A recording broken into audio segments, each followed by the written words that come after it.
hopefully soon the Mississauga police will be paying him a nice little visit. I told them that he was armed and dangerous. Have you ever been on Twitter and wondered to yourself if a person really meant the outrageous stuff they were saying or just trying to get engagement? If so, you've probably run across Ian Miles Cheong. But what's surprising is that beyond a constant stream of tweets on every single topical event known to man, is a guy that has spent the past 2 decades embroiled in online controversy that I don't think most people know about. So how has this one individual made a lucrative career as a culture critic? Well, today that's what I'll try to find out. Ian's online presence dates back to 2002 on the Codex, a site for discussing RPG games. He was a member of their staff and wrote reviews under the names Sol Invictus and Exeodum. He also moderated their forums, where he often got accused of power tripping. To put it lightly, Ian was unpopular amongst users. At one point, an entire wiki was made to document his behavior. They wrote about his unfair bans, bizarre habits, and provable lies. One page, for example, explains how he used a hose to wash his rear end. They tolerated his antics for years, until a heated back and forth with indie developer Cleve Blakemore. In 2005, Ian accused Cleve of being a racist. He posted it to the site's newsfeed, which got backlash from readers. "You are one of the main reasons this website is a joke.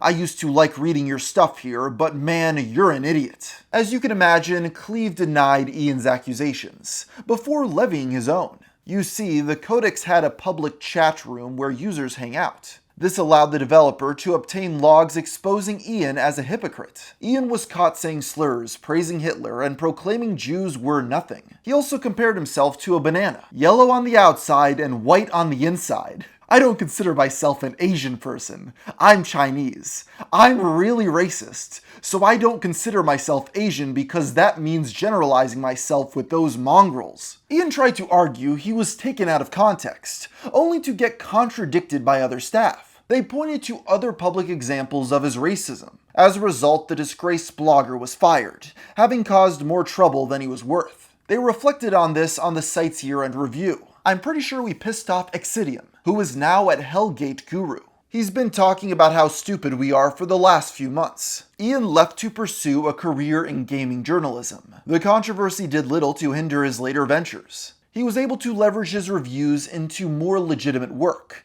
moving between publications with each rung higher than the last. He identified as a turbo-feminist when social justice became a popular talking point. This reinvention was successful, though it did little to protect him from controversy. An early road bump was his retrospective of Hellgate London in 2010. The online action RPG was released 3 years prior to great disappointment. In spite of this, Ian didn't say anything. That's because he was flown out by EA to visit San Francisco with other fans. They spent 3 days with the developers and were treated to a luxurious weekend. The fans signed an NDA before trying out the game. That's when Ian got a pit in his stomach, realizing it was underwhelming. But he chose to remain silent as, quote, speaking negatively would be a betrayal to his recent drinking buddies. Afterwards, representatives from Intel and Microsoft arrived with gifts. They were each given a bleeding-edge CPU, motherboard, and a copy of Vista Ultimate for free. Their nicknames were to be added to the game as unique items. If you've ever played the game and found a unique Templar breastplate called Sol's Invictus,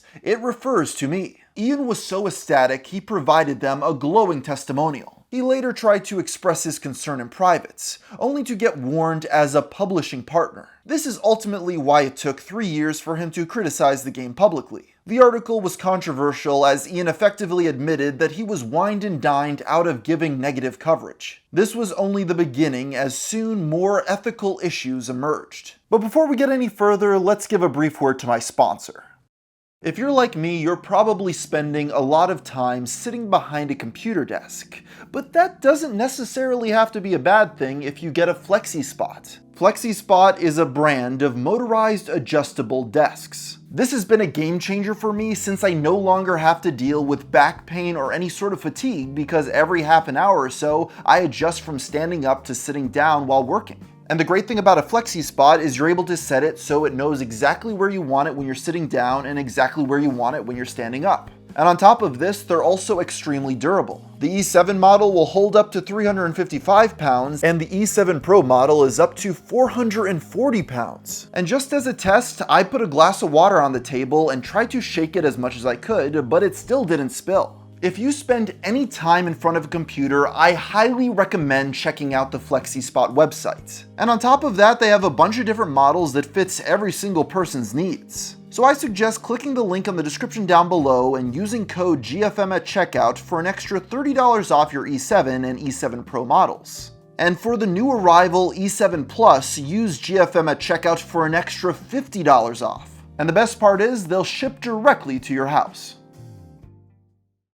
Ian became the editor-in-chief at GameRinks and a social media consultant for Global Post. Both were put under scrutiny after the discovery of his Reddit account in 2012. He registered in 2008 under the name Sol Invictus. He moderated many of the site's largest forums, accruing over 350,000 link karma. The list included Ask Reddit, Politics, Funny, WTF, and Today I Learned. That January, a post was made about Ian in Report the Spammers. They found he was using multiple accounts to promote sites he had financial interest in. Sol Invictus is the biggest spammer on Reddit. He makes money from your clicks on sites that he repeatedly posts here. We are all being gamed by this guy. Sol Invictus does not want his biggest source of income to realize what a scumbag he is. The post went ultimately unnoticed, aside from Reddit's admins. They removed his accounts a month later, with the fallout in a series of articles by the Daily Dot. At the time, he was the most influential Redditor to ever be banned. The first simply reports on his ban, while the second offers a bit more insight. They were able to confirm his ties with Global Post, and they provide a quote of him trying to defend himself.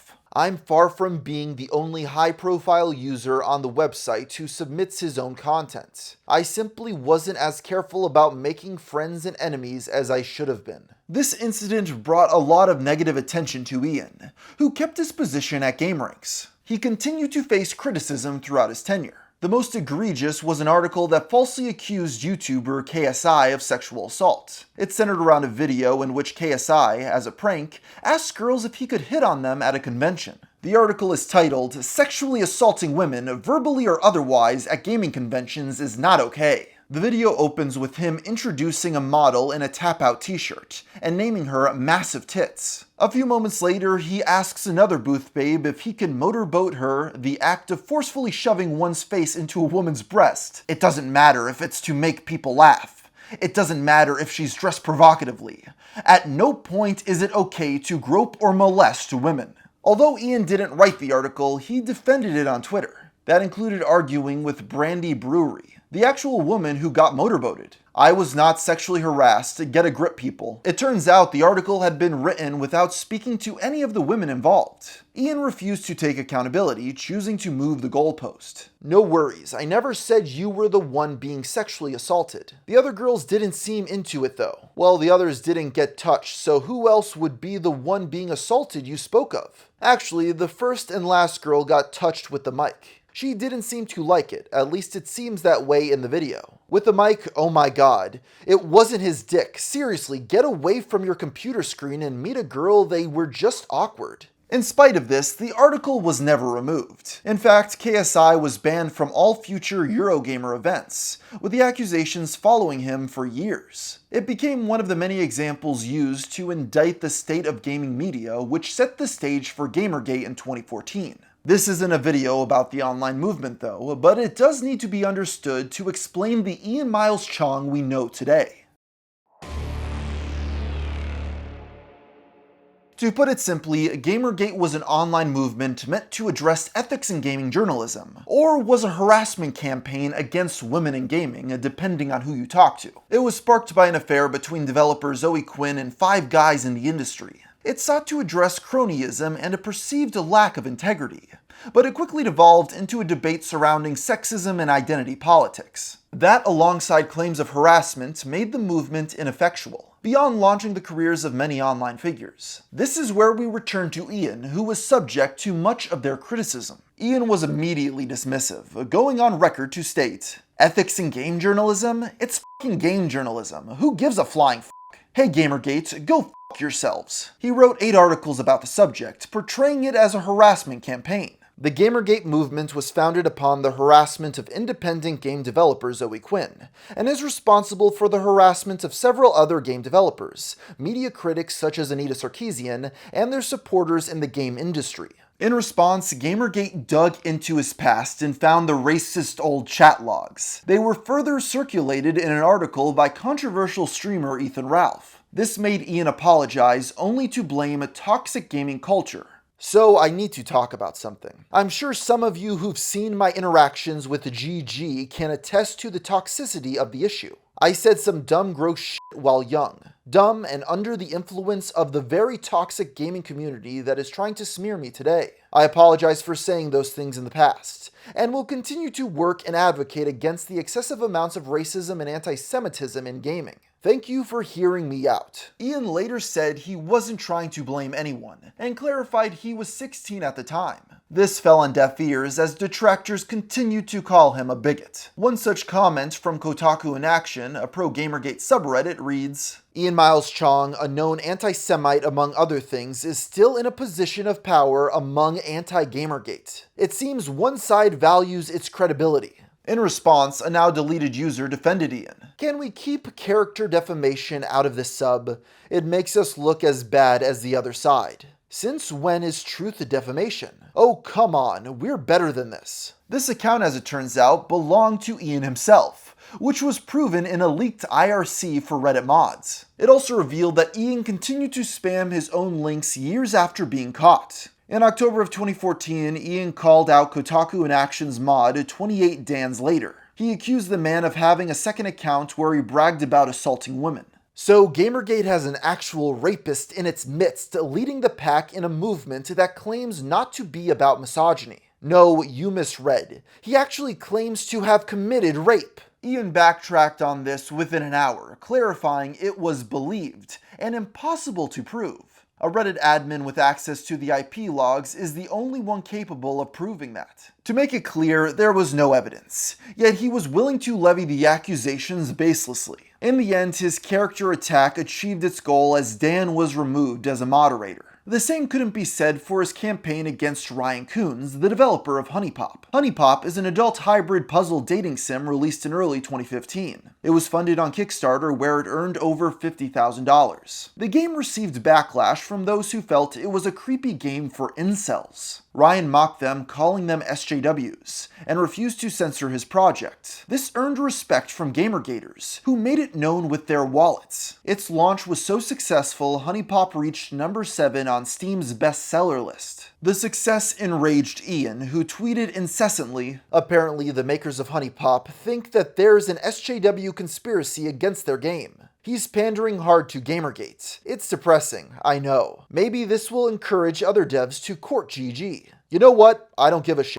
Feel free to out yourself as a piece of trash." The tirade culminated in an article for GameRinks where he tried to get HoneyPop banned. His argument centered around an official patch that added nudity back into the game. Ian alleged it violated Steam's terms of service, and reached out to Valve for comment. "Violating Steam's terms of service is so ethical, you guys." This campaign was short-lived though, as HoneyPop was cleared the next day, a victory that was thrown in his face. If you want to spend your money on HoneyPop, that's your right, and your business. Strangely, it was after this that Ian seemed to have a change of heart. You see, he began to adopt more neutral stances that didn't align with his previous views. For example, criticizing Polygon, taking points off for mature content. It caught the attention of Kotaku in Action, who remarked on his sudden turn. "I am confused with his change, as he has steadily been making sense for almost 2 months now. Did he see the old guard falling? Did he decide to stand on his own opinions? I have no clue." But many weren't buying it. He's a bandwagoner. He goes whichever way seems to grant him more power.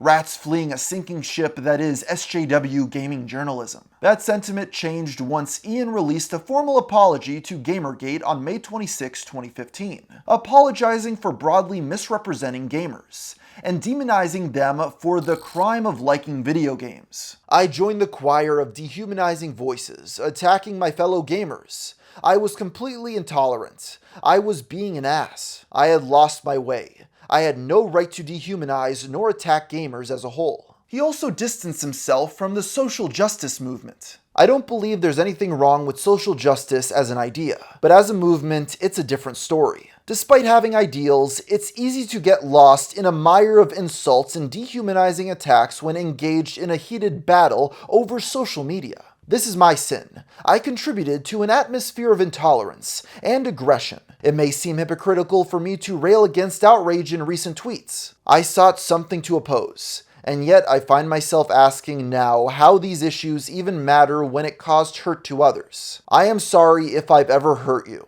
At the time, the apology felt earnest, which is reflected in its response. They welcomed Ian with open arms as he began covering the subreddit positively. I took a trust but verify position on Cheong when he first posted his general apology. Credit where credit is due, he's been behaving like a principled adult since then. Good for him. Before long, Ian was criticizing feminist frequency and calling Kotaku everything wrong with gaming journalism. Game journalism is a dying scene because most gamers don't trust agenda-driven bloggers who are more interested in whining in politics. His once detractors were now loyal fans who celebrated his heel turn. Eventually, Ian was writing for Heat Street, The Sun, and other news outlets run by the same people that own Fox News. This is about when his coverage started to veer from gaming. The last notable run-in he had with his former clique was with the Khan chat leaks. In short, Crash Override Network was an anti-harassment organization started by Alex Lifshitz and Zoe Quinn. They partnered with Feminist Frequency, who served as its official sponsor. In August of 2017, over 850,000 lines were leaked from their Skype groups. It proved many of Gamergate's targets were colluding, at least to some degree. That included Ian Miles Cheong, who donated and worked with Zoe Quinn. GameRanks later added disclosures to address the issue. Coverage of Gamergate at this point in time was not done in good faith. Ian Miles Cheong was a member of Crash Override at this time. Ian owned up to his involvement, and more importantly verified they were real. He even wrote an article on the subject for Heat Street. Beyond doxing and expecting the mob to publicly shame outed individuals, the group went a step further and discussed contacting employers to get people fired. This included silencing a member of the Armed Forces and Purple Heart recipient for his views supporting Gamergate by contacting a superior officer. There was no shortage of threats to sue anyone who supported Gamergate into financial oblivion.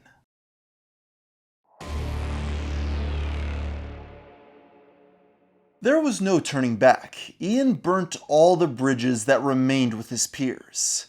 But this proved beneficial in the long run. He started writing about skeptic YouTubers and Pepe the Frog. The latter was in defense against claims that the meme was anti-Semitic. No, Hillary, Pepe the Frog is not a racist meme. The publication later issued an apology. This article was wrong and we should never have published it. Pepe the Frog is anti-Semitic. They retracted his article and claimed to have shown him the evidence. Ian reiterated this on Twitter, where people called him a sellout. I was right about Still Gray. He didn't have a change of heart about Gamergate, he just follows the money. But this was a minor setback in the grand scheme of things as he took advantage of the 2016 presidential election. The turning point was his coverage of Antifa and recent protests across college campuses. This was the golden age of being an anti-SJW on the internet, and he was popular enough to land himself an interview on national TV with Tucker Carlson.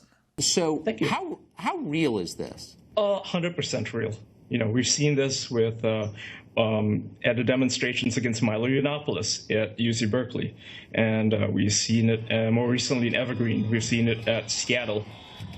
We've seen it in a variety of places across the United States, you know, Baltimore, Mississippi, everywhere. In June of 2017, Ian began writing for The Daily Caller, a right-wing news site founded by Tucker Carlson and Neil Patel. He contributed 320 articles over the next year. They covered subjects like BuzzFeed, identity politics, and feminism. That included male feminists, for which he declared the witch hunters have become the witches hunted. Male feminists, these self-proclaimed paragons of sexual virtue, wear a skin that deceives women into thinking that they're safe. They say, I respect women. I'm one of the good guys. You can trust me not to take advantage of you. In doing so, they have been able to worm themselves into feminist safe spaces. These men believe what they say, but it's only because they think all other men are sexually predatory. They act superior to other men because they believe that they're the only ones capable of keeping their nature in check. The irony wasn't lost on those that have followed his career.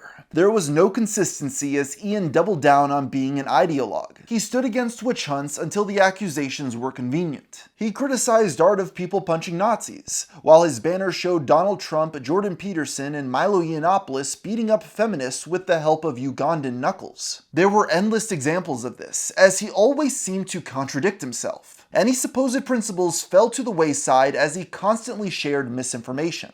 One example relates to the Charlottesville car attack. On August 12, 2017, white supremacist James Alex Fields Jr. drove his car into a crowd at the Unite the Right rally. The attack injured 35 people and killed 32-year-old Heather Heyer. Within hours, Ian tweeted out, "What if I told you that 4chan's poll has mobilized to find out who the driver of the Charlottesville car is, and it isn't who you think it is?" The answer was never given as they apparently changed their mind. Poll is now saying it might be some guy who might be alt-right now. Ha, who knows with anything anymore? Just wait for the police. Bear in mind, Ian mocked journalists for getting tricked by 4chan in the past. The internet provocateur was often called out for rage baiting using articles he hadn't looked at. He once tweeted out a headline that read, "Arming teachers would endanger students of color." He misrepresented this before claiming it was conjecture based on hysteria when corrected. When faced with the author's citations, he claimed they were decades old and cherry-picked. In another breath, he tweeted out,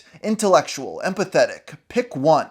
It was part of a thread where he claimed the transatlantic slave trade didn't occur until the 18th century, which is simply false. Many critics would claim if something didn't fit Ian's narrative, he'd baselessly question its authenticity. When a 22-year-old immigrant scaled a building to save a 4-year-old, he called it staged. How does a toddler have the body strength to hold like that anyway? There was no end to this, prioritizing outrage above all else. On March 14, 2018, beloved scientist Stephen Hawking passed away. Ian used this to rant about claims of misogyny. The feminist outrage crew just learned of Stephen Hawking's death, and their response is nothing short of predictable. The only problem is he included tweets made long before Hawking died. It was a cycle in which he'd exaggerate or flat out invent outrage to farm engagement. This was covered extensively in regards to the indie game Cuphead. Ian was the first to share journalist Dean Takahashi's notoriously bad gameplay. He used its virality to fearmonger. His subsequent claims were covered in a video by creator Sean, which received 800,000 views. I don't know how it's possible to rely on the recommendations of game journalists when they don't even have basic reflexes needed to play. It explains why they're all enamored with walking simulators. So that's quite the extrapolation there. Dean Takahashi, the singular person being bad at Cuphead for a bit at a games expo, is now all games journalists being terrible at all games, all the time. All this despite Takahashi's preview of the game and the later actual review on the site both praising Cuphead's difficulty. At a certain point, Ian's views were incomprehensible. He denied global warming and argued climate change was a hoax by neo-Marxists. The specifics didn't matter as he argued with figures like Chelsea Manning. The few non-political friendships he had left dissipated, as seen in this exchange with artist Shen Comics. They had interacted in the past, but the baggage became too much for Shen to ignore. Ian, no offense, but whenever you retweet me, I get the worst kind of red pill type fuckboys in my mentions. If you want to support me, that's cool, but I hope that means you're willing to listen to me and reevaluate some things about your worldview as you've done once before. During this era, Mr. Cheong was labeled a Nazi, alt-right, and eventually got PewDiePie in trouble for following him. His defense of the YouTuber is probably the greatest contribution he has ever made online. After the creator got in trouble for saying the N-word, Ian defended him by calling it a heated gamer moment. The phrase has become a timeless meme that most people don't even know trace back to him. Ian became a laughingstock among left-wing accounts. They highlighted these criticisms but found humor beyond his rhetoric. For example, bizarre tweets that show he dealt with a constant ant infestation. My bed is full of dead and half-dead ants. You know I actually laid down in bed earlier with the ants? The lights were off. My feet are covered in bites right now. You have never seen horror until you... You have never seen horror until you see ants streaming out of your keyboard. My bacon sprinkles were filled with ants once, and I had no idea until I milled a bunch of it into a... My bacon sprinkles were filled with ants once, and I had no idea until I milled a bunch of it into the soup I was having. They gave him the nickname Ant-Man, which made him so upset he'd seemingly quote tweet anyone that brought it up. Ian later tried to deflect by claiming it was racist against Asians. For a once self-described turbo-feminist, Ian had rather questionable takes. He stood against the feminist cult, and claimed women wielded sex like a scepter. In response to an article accusing a male feminist of SA, Ian replied, "Feminists will accuse you of rape. Male feminists will rape you. Both deserve each other." He was also proudly against unions because of feminism. This naturally led many to start calling him an incel. Ian denied this, though his own employer disagreed. You see, Ian also wrote for Milo Yiannopoulos' site Dangerous. His articles were published under the section Incel Corner. The result was an onslaught of memes comparing him to other famous incels. He defended himself by publicly announcing he had a girlfriend. "So hey, I have a girlfriend. Sure showed you fuckers who keep bringing up Incel Corner. Fuck you, Milo, for naming the geek section that." This did little to quell the mockery, as Ian and his girlfriend were in a long-distance open relationship. He even continued to defend Milo after resurfaced clips showed him advocating for relationships between men and underage boys. Ian replied, "You have no idea what it's like to be gay or what it's like to grow up as a gay teenager in his shoes. So maybe don't talk about it and act as if you're some kind of authority on homosexuality." His disregard for truth would ultimately be his downfall at the Daily Caller. In 2018, a lone gunman shot up a Madden tournament in Jacksonville, Florida. Ian claimed the shooter was a member of the anti-Trump resistance, citing a Reddit account named Raven Champs. This was flatly debunked when the user left a comment confirming they were free and alive. Ian refused to accept this, inventing a conspiracy theory. So this account just became mysteriously active again after almost 2 weeks of inactivity, following 4 years of constant activity, to debunk claims that it belonged to the shooter? There's no way to prove that it does or doesn't belong to the shooter, but Resistance Twitter is running wild in celebration that a mass shooter wasn't one of them. He then claimed that it didn't matter, downplayed the actions, and gave an insincere apology. The infraction was severe enough that Ian was ultimately fired. The editor-in-chief just told me Ian Miles Cheong is now not affiliated with Daily Caller at all, and that he's just a random.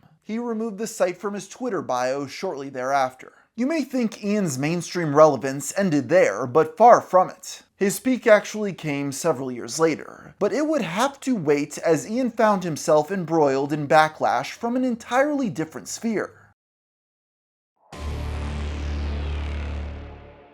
Following Gamergate, many of the anti-SJW channels continued to upload videos. They became known as the Skeptics as they brought into other subjects. It was only a matter of time before these arguments turned into live debate, usually on crude Google Meets with faceless avatars. In late 2017, many of these creators took interest in live streaming. They argued over a variety of controversial topics in what became known as internet blood sports. As you can probably guess, the appeal came more in the drama than the actual issues at hand. Many of those involved already disliked Ian, such as Mr. Medicare, also known as Jim. I want to hear this. The last time I was on stream with Ian was when he went on with Destiny. And basically tried to talk shit to Destiny, and then Destiny's like, you're a fucking moron. You wrote an article and you don't even know what the fuck you're talking about. You can't even remember the shit you wrote in your own article. And everything he brought up was wrong. You know, Ian? Is it Ian or Ian? Ian, it's Ian, yeah. Ian, yeah. I mean, he did kind of blow you the fuck out there on your article.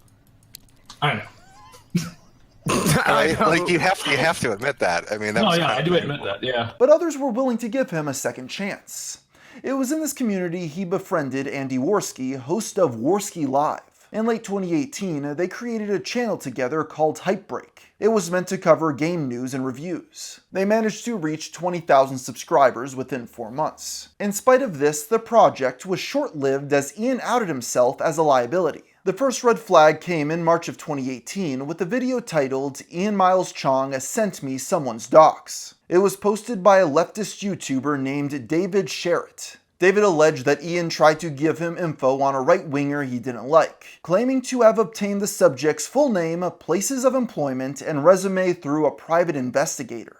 Ian said he gathered this information with the help of private investigators and then said, quote, "The only way to get to him is through his family." Now, remember the shady stuff he accused me of that I alluded to? Well, one of those things included being part of a doxing crew. I don't know what he expected me to do with this information, but there's clearly a reason he approached me with this as opposed to someone he was on good terms with. Ian responded by claiming he was simply trying to see what the internet personality would do with it, and David betrayed his trust. He then made it out like a 4D chess move. Getting David and his leftist followers to stand for neo-Nazis is the greatest trick the devil ever pulled. What have I done? The excuse, while laughable in hindsight, was plausible just enough that some took him at his word. But tensions continued to rise within the sector. On October 20th, Ian was confronted on the kill stream by Wild Goose, the person he tried to dox. So I was like, BWC trolled every game journalist, every single one. That was my understanding. That's what they did, because every single game journalist got doxxed during Gamergate, right? Directly associate him with these acts. BWC is not a large group, and Goose is very active in it. Ian claims he targeted Goose because he was part of the group that trolled journalists during Gamergate. The information was obtained with the help of a user named Mombot on Twitter. They can be seen discussing Goose's family, who were unaware of his activities. I was misled, clearly misled, and the idea was that you were this guy, right? And that the only threat to you was not to go like expose your dad. So the idea here was that we tell your dad about what you're doing. We tell your dad about what you're doing because he's a certain somebody, right? You know, like how old I am? No, dude, I have no idea. I'm about 30. Okay. So like, I don't live with my parents. I don't care what my parents think. Goose claims Ian swatted his father's home, and during the raid, the police threw a flashbang which heavily injured the family's dog. Ian laughs about this, which he later claimed was sarcastic. Not only did I have to resign from my job, but several sheriff's deputies showed up to my father's house and threw a flashbang in the pool with my dad's dog in it. So you blew up a yellow Labrador Retriever because of mistaken identity. So, and I know that's food in your country and all, but yeah. Yeah, I know. Totally didn't deserve to get flashbanged and all that. Totally apologize for that. She's blind now. She's blind. Oh, send her my regards. Yeah, but yeah, no, seriously, that was a fuck up. Now you're laughing. You think that's funny? No, absolutely not. Ian was piled on by everyone on the stream, which led him to disavow internet blood sports. And he tried to distance himself and quietly made plans to sell Hypebreak. He was about to sign a contract that gave Ian sole ownership of the channel. That all changed though on July 24th, 2019, when Andy found out Ian was leaking his personal information to detractors. He discovered this live on air, but wasn't fast enough as Ian was able to lock him out of the account. Ian Miles Cheong stole the channel Hypebreak that was half his and half mine, right down the middle. And why did he steal the channel? Well, because a few days ago, I discovered on a live stream that he was talking to and giving information to people who were actively trying to ruin my life. He has changed all the passwords, all the two-step authorizations I had. And the funny thing is, when I was working with him, he told me that we would need to use both our authorization passwords to change the password, meaning that he lied to me and was able to change the password with just his authorization password. Ian called Andy a delusional cokehead and pointed out his legal mistakes. Earlier today, he threatened to sue me. He deleted the tweet upon realizing what a cretin he was for never having signed any agreement. It was in response to Andy teasing a video which came out on January 26th. He explains their history at length, with insight to Ian's departure from GameRanks. But, GameRanks, he started with them and got fired for obvious reasons. But here's something GameRanks might not know. GameRanks, you do know he's still a manager on your channel and has shown us your analytics, has shown everyone your analytics, and laughs about it.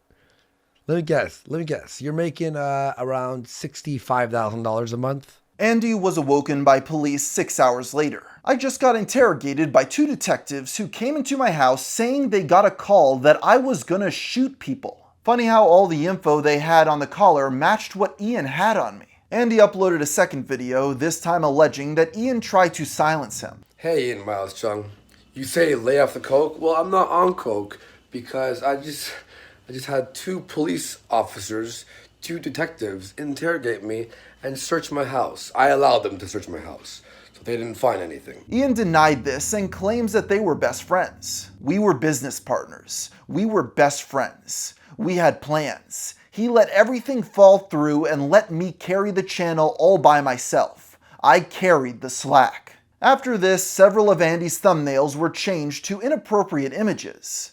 It was further retaliation as a quiet attempt to get him banned. Thank you for all the warnings. My agent stayed up while I was still sleeping fighting gay porn thumbnails. Ian was still a manager on the channel. My agent saw the changes come from Malaysia. The entire community began discussing the controversy, but strangely, videos about the subject got flagged down. This caught the attention of Keemstar, who invited them onto Drama Alert. Ian declined. Then on February 1st, Keem posted leaked audio where Ian admits to swatting.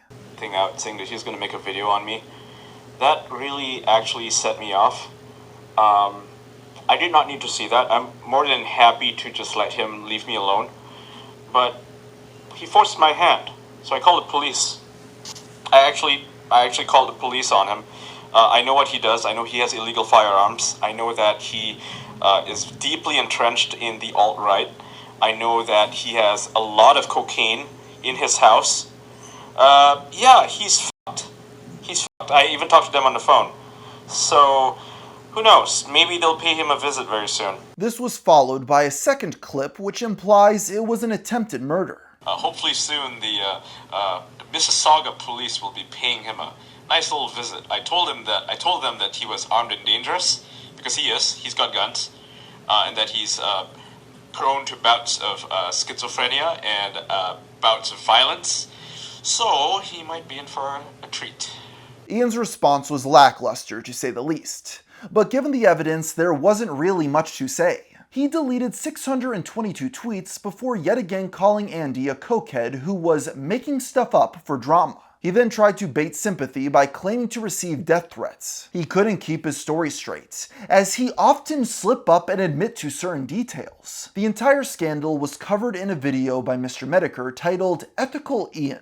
That was audio from Ian Miles Cheong, formerly self-described turbo-feminist and video game journalist, talking about having the police called on a man who made a mean YouTube video on him. If that sounds as fucking insane to you as it does with anyone with a functional fucking brain, then prepare to be amazed. Ian went quiet for a few days before returning with his own coverage. Internet Bloodsports, the pay-to-play troll army terrorizing the internet. Ian admits to reporting Andy for illegal activities, but claims to regret it. The experience caused him to sink into depression. I suffer from near-suicidal thoughts. Not enough to harm myself, but enough to ideate on the prospect of simply disappearing. It may come from a place of selfishness, as I am forced to ruminate upon all I have lost. This was received poorly. Even Kotaku in Action, who stood by him until this point. The entire subreddit went on to revolt over the mod's promotion of Ian, calling him a psychopath.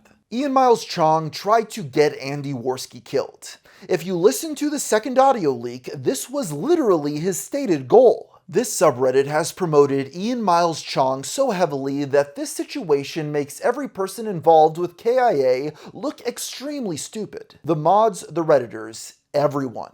Ian laid low for a period of time before returning to Twitter in full force. In May of 2019, he joined Human Events, a conservative news and analysis website. He wrote an article about the real history of Gamergate, which ends with the insightful comment, "I helped to weave the narrative. Now I'm here to set things straight." That was while writing reviews that spoke of nothing other than identity politics. Ian also started fighting with right-wingers again, most notably Nick Fuentes and Scott Greer. He called Nick an incel before bragging about his own weight loss. This happened over and over again. He flagged anyone that brought up the Worski affair. It's clear that after everything, Ian was unshaken in his resolve. With that said, Hypebreak didn't end as many expected. He continued using the brand, hiring a Twitter user named Smug Ruko to write for him. Smug got in hot water after trying to cancel the lead dev of Night in the Woods. Her screenshots were of a random person on Discord named Woods. It was dead on arrival as Smug later vented about Ian being a negligent boss. "I'm just stressed having to manage this entire operation almost by myself. My boss hasn't made a single video since July, and as a result, my pay is almost non-existent. It has been months since my last piece was made public in a video." The reason he wasn't uploading videos is because he was trying to sell merch. He sold t-shirts referencing the Second Amendment,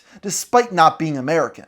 "Every Democrat and neocon wants to disarm you with mandatory gun buybacks and make your right to defend yourself against state brutality a crime. To hell with that. I got annoyed, so I designed a shirt supporting the Second Amendment." At this point, Mr. Cheong fully pivoted into US politics. He constantly spoke on American issues, scoring viral tweet after viral tweet. He blended in perfectly, and it wasn't long until his post reached important eyes. On December 21st, 2019, Ian was retweeted by South Carolina Governor and US Ambassador Nikki Haley. He hid every reply that pointed out he was a Malaysian national interfering with US politics. It was a great feat, but paled in comparison to his biggest score yet.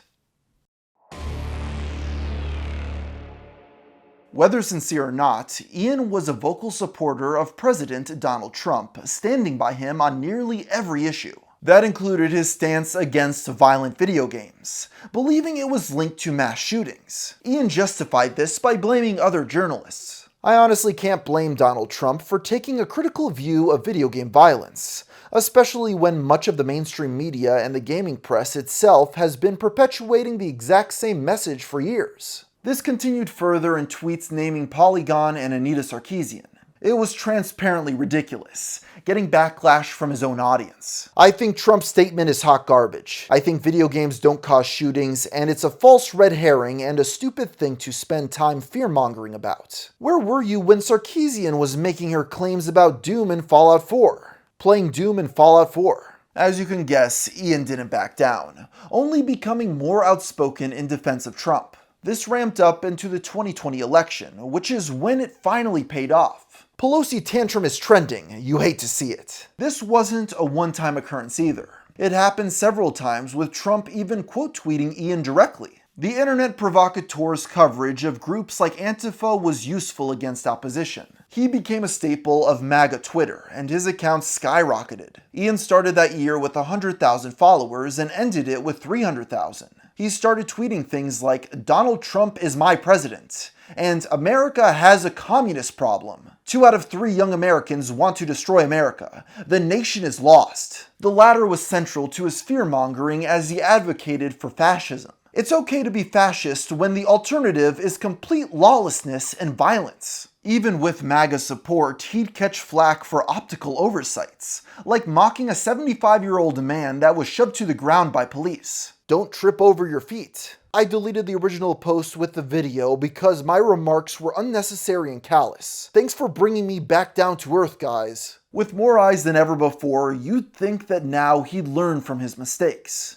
But that simply wasn't the case. On May 30th, 2020, Ian shared a video of protesters beating up a man that held a machete. A mob of rioters just murdered a man in cold blood in Dallas. He was defending his store. To be clear, none of what Ian claimed was true. Evidence from police witnesses and video footage showed the armed man charged at the protesters, not the other way around. He was not dead and in stable condition in the hospital. Ian backtracked on this, later claiming he was now a vegetable. But that didn't stop Trump from then sharing Ian's narrative to the entire nation. "Innocent people have been savagely beaten, like the young man in Dallas, Texas, who was left dying on the street." On September 15th, Ian falsely accused a man of murder. He claimed a 33-year-old named Darnell Hicks was the #1 suspect in a shooting of 2 cops. His only source was a couple of random Facebook posts and the description of a dark-skinned male. Now, Ian's tweet was contradicted within an hour by the LA County Sheriff's Department. There is a social media post that is being circulated which identifies a male out of the Los Angeles area as the suspect responsible for the ambush. This is erroneous information, and there are no named or wanted suspects at this time. Even after being debunked, Ian didn't stop. LA County Sheriff's Office may be disputing the contents of this tweet. However, more details of Hicks have gone viral on Facebook. I'll post further confirmation or details as I get them. Officially, no suspects have been named at this time. The accusation went viral, with Darnell's personal information leaked across the web. Mr. Hicks received death threats and real-life harassment as a result. He spoke about this in an interview which showed Ian's tweets on screen. After being wrongfully accused on social media of ambushing 2 LA County Sheriff's deputies Saturday, attorney Brian Dunn with the Cochran firm. He has no connection whatsoever. Any person would suffer greatly when falsely accused of a crime, especially a crime as heinous as this. He started getting death threats. You know, I have 2 daughters, and I don't even feel safe taking them out no more now. He simply has been thrown into this pit for nothing other than the color of his skin. Though Ian outlasted their relevance, he was still reminded of his past every so often. In one tweet, he called someone an imbecile for bringing their dog to a riot. It's not taking well to the flashbangs. When shown the irony, he denied the swatting ever happened while admitting the claim was bipartisan. Both Antifa and some neo-Nazi trolls love to claim I called in a SWAT team to flashbang a dog. Never happened. Nothing angers me more than animal abuse. Yeah, I know. Totally didn't deserve to get flashbanged and all that. Totally apologize for that. That December, Ian fell victim to a prank call from Not Even a Show who questioned him on his past. Hello? Hi, Ian. It's Richard with Gamer Shame. How are you? With what? Gamer what? Shame. We're just doing a poll on the worst controversies in gaming and so on. We're curious what you're most proud of. Is it the pro Hitler post? Oh, you're trolling me. Oh, okay. Yeah. Ian continued to support Trump until January 6th, the day that the infamous United States Capitol riot happened. For many, it was a point of no return, as supporters either doubled down or turned away from the movement. That included Ian, who called the rioters white nationalists that made conservatives look bad. If people insist on owning what happened in the Capitol despite the fact that white nationalist extremists were the ones responsible, then don't be shocked Pikachu face when you get lumped in with the criminals. I only ever try to help people unfuck themselves. The day before Biden's inauguration, Ian disavowed Trump completely. For 4 years, Trump managed to drive every conservative through the mud as they supported him and made excuses for all the times he told lies and said dumb, often inexcusable shit. He's paid everyone back by pardoning a couple of rappers and a bunch of corrupt Democrats. Lying about the size of the tiny crowd at his inauguration should have been the first indicator. His conviction is rather dubious for obvious reasons. He called anyone who supported a 2024 campaign delusional or grifting, which given his current activities seems to have changed. Many of his followers were loyal to Trump, resulting in a loss of over 70,000 followers within a month. Ian continued tweeting about US politics, rebranding Hypebreak into a channel called Ketchup. He appeared on camera to comment on viral videos and news. In one clip, he praised Elon Musk for his recent acquisition of Twitter. Elon Musk. Let's talk about him for a moment. He has been successful in his bid to take over Twitter. You know, the world's richest man struck a deal with the company's board of directors a couple of weeks ago to acquire the platform in its entirety for a cool $44 billion. It's not chump change. The question is, what does he do now? Elon Musk first expressed his intent to bring about change to the social media platform after asking his massive audience of 85 million people what they felt about Twitter's adherence to free speech principles. This was important for several reasons. PayPal had just banned Ian's account, removing a source of income. Trump's Twitter was banned, which may have influenced his pivot. And Elon was in the process of adding revenue sharing for creators. Ian had praised the richest man in the world for years, but after this turned himself into a reply guy. It was once again successful, quickly getting the billionaire's attention. Before long, Ian followed him, offering praise directly and replying every few days. It's time to stop appeasing the activists because they will stop at nothing to hurt Twitter regardless of what you do. You're right, they stood together on everything from the ADL to Nick Fuentes. Elon refused to play Grand Theft Auto 5 because it made you shoot police. Ian agreed. I'm glad shooting cops in Cyberpunk is completely optional. Never finished GTA 5 either. Mirroring the billionaire's views on literally everything paid off, especially once creator earnings were implemented. In 2023, Ian revealed he was making over $10,000 a month from his tweets. That was also while being one of the top 5 most often corrected by the site's community notes. His account now sits at over 900,000 followers. This newfound fortune caught ire from those who have been following the dubious journalist for years. On May 4th, 2023, The Quartering uploaded a video calling him out. But there's one individual that continues to ingratiate themselves with powerful people. In this particular case, Elon Musk. Jeremy had dealt with Ian in the past, firing him from his site Exclusively Games. He reveals that Ian used this position to pay a woman named Ren. Ren was the very e-girl Ian claimed was his girlfriend back in 2019. While he worked for me as an editor, he lied to my face and said that he needed help editing all of these articles that we were bringing in. So he hired someone called Ren, allegedly. Well, it turns out, from what I've gathered, this Ren individual was an e-girl and trying to buy an iPhone or something like that. He was sending money to an e-girl who had no idea that she even worked for this website, okay? When I confronted him over it, he had a mental breakdown, a bawling breakdown on Skype for stealing not my money, but your money. The people had backed the project. Jeremy also discussed Ian's backstory from Internet Blood Sports all the way back to Gamergate. Eventually, when he realized there was more money on Pro Gamer's side, he made his metamorphoses to this sort of right-wing anti-cancel culture guy. But he has no idea what cancel culture is actually like. He sits over in Malaysia tweeting from his parents' basement, literally. Well, in my mind anyway.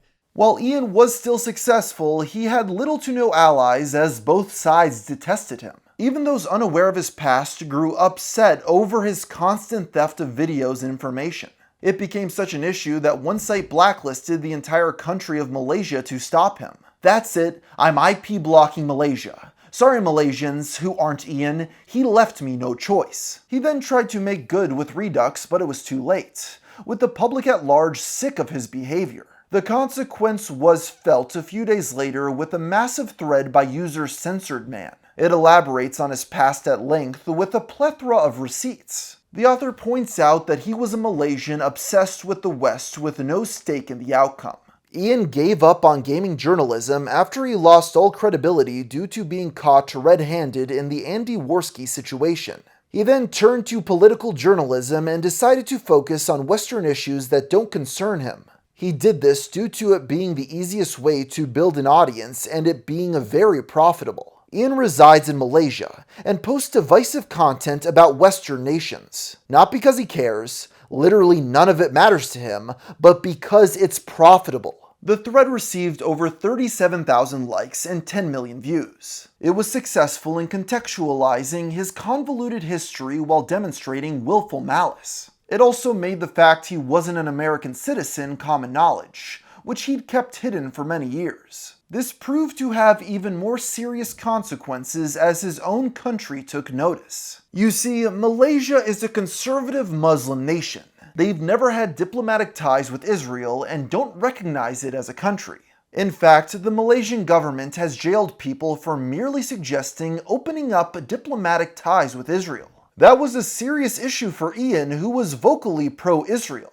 Palestinians should stop building homes illegally on land they don't own. This caused an uproar in Malay social media, who demanded punishment. The following article was written by the outlet New Straits Times. Meanwhile, Malaysian netizens have called for Communications Minister Fahmi Fadzil to take action against Cheong for his actions, particularly on his commentary on Palestinian-Israeli issues. However, counterterrorism and extremism expert Manira Mustafa suggested that legal obstacles may hinder any actions against Cheong. For the record, Malaysians can be charged for sedition under the Seditions Act for expressing views that could potentially sow discord among communities in the country. It's no coincidence Ian tweeted this out the same day. I actually love my country. The food is great, it's peaceful, and it's a strong conservative nation. The article spread across Twitter like wildfire, as Ian Miles Cheong started trending. Many took it as confirmation he was going to be executed, with a near universal celebration. They called for his arrest and for him to face capital punishment. It might be all over for Ian Miles Cheong. One of the biggest media sites in Malaysia is now publishing calls to charge him with sedition.